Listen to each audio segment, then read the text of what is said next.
Right. Yesterday, as I mentioned, the House voted by a vote of 252 to 175 to create a 9/11 style commission to investigate the events of January 6th at the U.S. Capitol.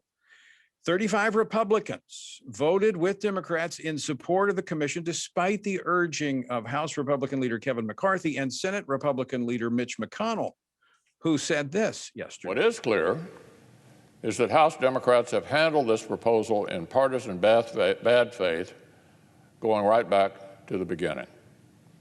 From initially offering a laughably partisan starting point to continuing to insist on various other features under the hood that are designed to centralize control over the commission's process and its conclusions in Democratic hands. The debate was pretty intense as Democrats like Tim Ryan of Ohio attacked Republicans who opposed the measure. Here's more of what Tim Ryan said.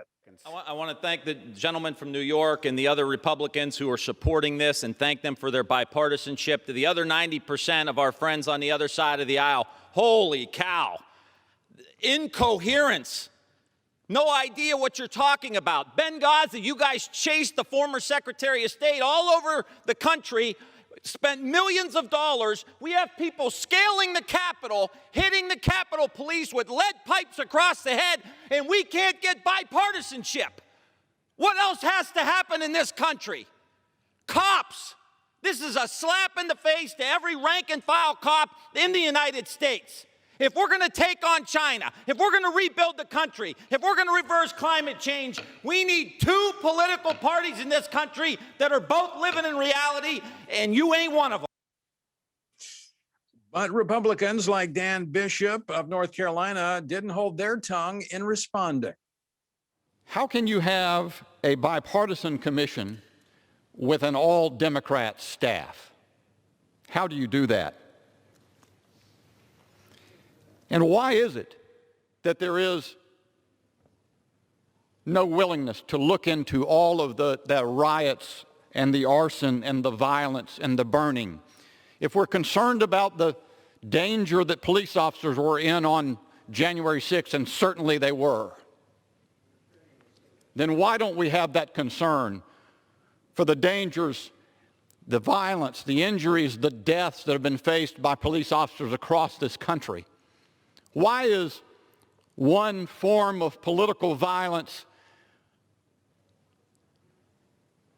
equivalent to 9/11 when a blind eye has been turned by this Congress, or at least by the majority in this Congress, to that same phenomenon across this country for a year? Where is the inquiry into that? With me now to break down yesterday's vote and tell us what's up next is Breitbart News' policy reporter, Sean Moran. Sean, welcome to the program. Hello, and thanks for having me, Tony. All right, let me just start with this, Sean. 35 Republicans voted in support of this, despite the fact that you had the Republican leader in both the House and the Senate opposing it publicly yesterday. Any surprises in that list of 35? You know, it's particularly interesting because it's not very surprising the people that we saw in this list of House Republicans, 35 House Republicans, that is, who voted for this legislation. 10 of those 35 House Republicans were the ones that voted earlier this year to impeach the president for the second time over the January 6th, what you would call riots or protests. From there, 25 other House Republicans also voted for the January 6th legislation. However, many of those, including Republican John Katko, who's the House Government Homeland Security Committee ranking member, was negotiating with Benny Thompson, the Homeland Security chairman, negotiated and worked to try and find a deal that could pass on a bipartisan term, with a lot of Republicans supporting that. However, it appeared as this week, House Republican leader Kevin McCarthy said that they could not support it because they believe that House Speaker Nancy Pelosi and Democrats were not negotiating in good faith. From there, it came through. A lot of Republicans wanted to go against the bill, but many Republicans still believe that there were some bipartisan elements in it, though from what we could see from that tally of House Republicans that voted against the bill, many House Republicans wanted to go against it. So, Sean, Speaker Pelosi insists that the commission will be bipartisan, but what are the facts? What does it look like?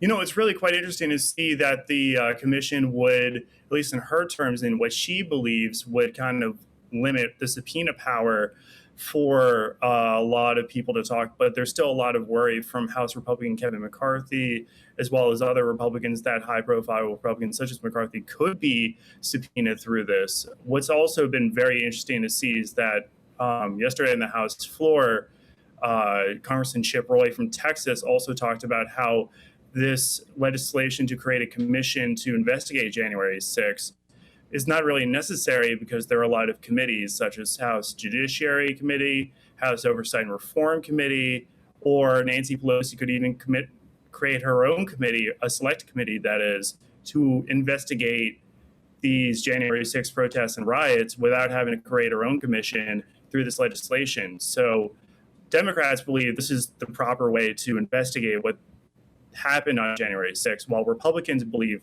that this could just be another witch hunt, which they believe happened with the first two impeachment trials, as well as it could be a fishing expedition to find more information to attack Republicans ahead of the very pivotal 2022 congressional midterms.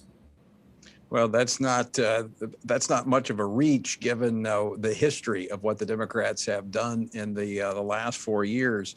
I mean, this is called an insurrection. Certainly, it was a riot. I don't know about insurrection. That usually comes with the connotations of overthrowing something. If these people were trying to overthrow the government, they were pretty stupid in the way they went about it. But in the incident, 4 of the rioters died, including a woman who was shot and killed by police as she tried to break into the House chamber. A police officer collapsed and died after engaging with protesters, and 2 officers took their lives days after.